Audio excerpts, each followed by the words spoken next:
Vamos para as informações, galera. É o seguinte, eu vou começar falando... É porque ontem eu não fiz live pós-jogo. Eu não posso deixar de falar da partida do Flamengo diante do Botafogo. Que partida tenebrosa, partida horrível. A atuação do Flamengo foi pior do que a atuação diante do Vasco no último domingo. E eu achei que poderia fazer um jogo bem melhor.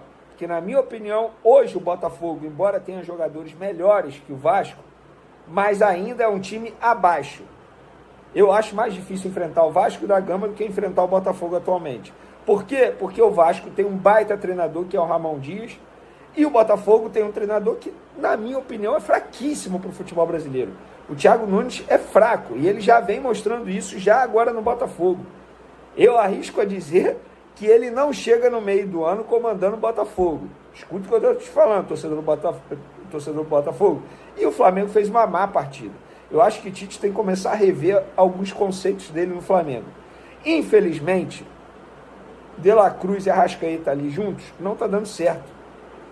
Na minha opinião, muita gente vai discordar, eu tenho certeza disso. Mas na minha opinião, o que Tite deveria fazer? Saca o Gerson do time, recua o De La Cruz, bota o De La Cruz segundo volante, jogando ao lado do Pulgar, e retorna com o Luiz Araújo para a ponta direita.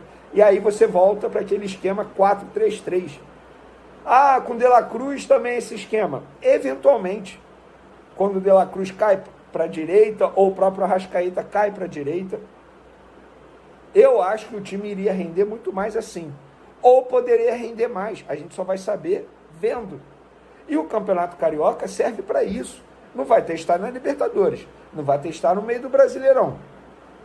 Mas esse esquema, na minha opinião, não está dando certo. E a lateral direita tem que ser prioridade no Flamengo para reforço. Não tem jeito. O Varela já mostrou que, no estilo de jogo do Tite, a característica dele não se encaixa. A do Wesley se encaixa, mas estamos falando de um jogador que está abaixo, tecnicamente falando, ainda tem muito a evoluir. É um jogador super ofensivo na lateral direita, mas ainda precisa evoluir e muito o poder cognitivo dele. É um jogador que é afoito, afobado, excesso de vontade, vai evoluir muito ainda. Acho que o Flamengo tem muito a melhorar.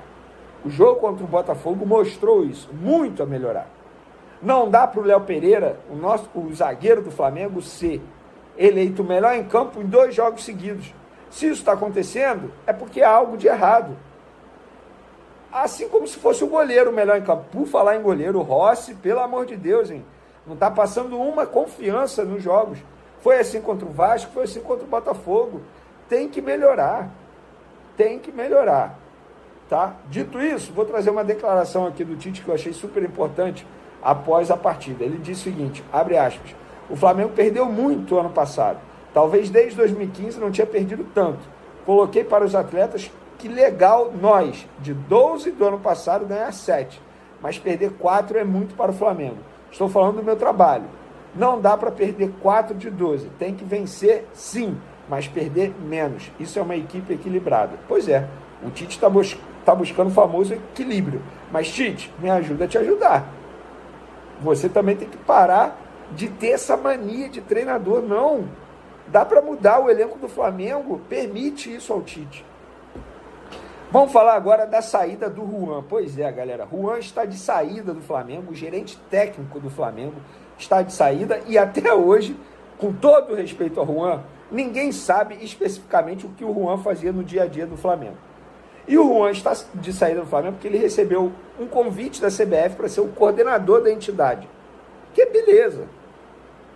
Vai ser feliz na CBF. Agora, de fato, ele vai ter um cargo que ele possa ter um trabalho específico diariamente, porque no Flamengo não tinha isso. Criaram esse cargo para poder o Juan ficar lá no dia a dia do Flamengo.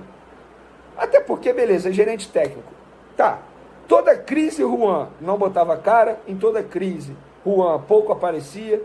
O dia a dia do Flamengo, muita gente falava que não fazia a menor diferença tendo o Juan lá ou não. A verdade é o seguinte, Fabinho saiu, foi ser gerente no Corinthians. Juan sai, vai ser coordenador da CBF.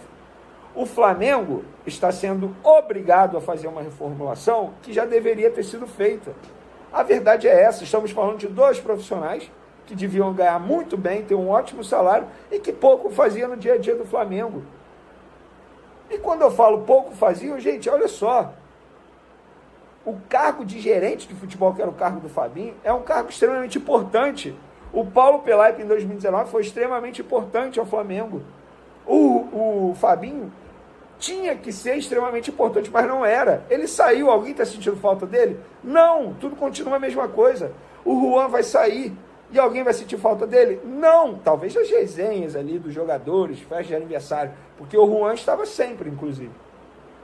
Ah, Vene, está criticando? Tô, porque não dá para ter uma relação profissional tão pessoal assim. Não dá, é a minha opinião. Agora o Flamengo está sendo obrigado a fazer uma reformulação que deveria ter sido feita desde o ano passado.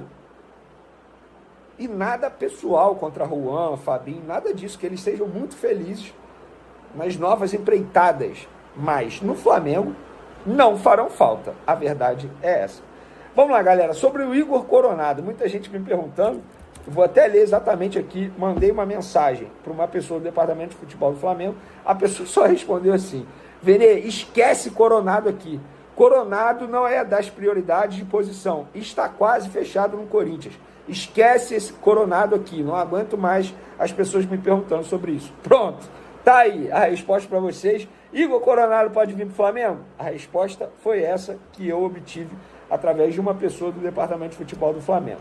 Léo Ortiz, galera, nenhuma novidade. Eu falei para vocês, quando a imprensa paulista que acompanha o dia a dia do Bragantino noticiou que estava próximo, que o Flamengo chegou a um acordo, que iria contratar o jogador. Eu falei para vocês, galera, a informação que eu tenho é que não procede isso, longe de um acordo, e hoje continua longe de um acordo. O jogador, inclusive, foi titular ontem, tá? Na partida pelo Red Bull Bragantino. Mateuzinho, muita gente me questionando sobre o Mateuzinho, muito torcedor do Corinthians me questionando. Gente, Flamengo e Corinthians estão debatendo o percentual que vai ser colocado em contrato caso o Corinthians, percentual de multa, caso o Corinthians atrase alguma forma de pagamento, alguma parcela do pagamento. Porque o Flamengo vai aceitar vender parcelado ao Corinthians, desde que tenha essa cláusula ali. Corinthians, se você atrasar a parcela tal, você vai pagar X% da parcela em multa, beleza?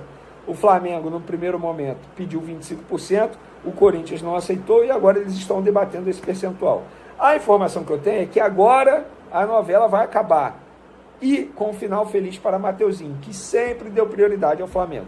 O Mateuzinho, quando recusou uma proposta do Red Bull Bragantino, no começo do ano, foi porque dava prioridade ao Corinthians. O Mateuzinho, quando recusou o Botafogo, recentemente, porque deu prioridade ao Corinthians. O sonho da família do Mateuzinho é ver o Mateuzinho com a camisa do Corinthians, porque o pai dele é torcedor do Corinthians desde criança, beleza, nenhum problema nisso, desde que seja bom também para o Flamengo. Não dá para o Flamengo aceitar tudo, porque é um sonho de um jogador, e o Flamengo está certo, está se protegendo, porque pelo que a gente anda lendo o noticiário aí do Corinthians, até a informação que a gente tem, de fato o Corinthians está com dificuldades para fazer pagamentos, beleza? Ó, tá apitando. Meu lanche está pronto. Vou lá, gente. Um beijo para vocês, um forte abraço e fui!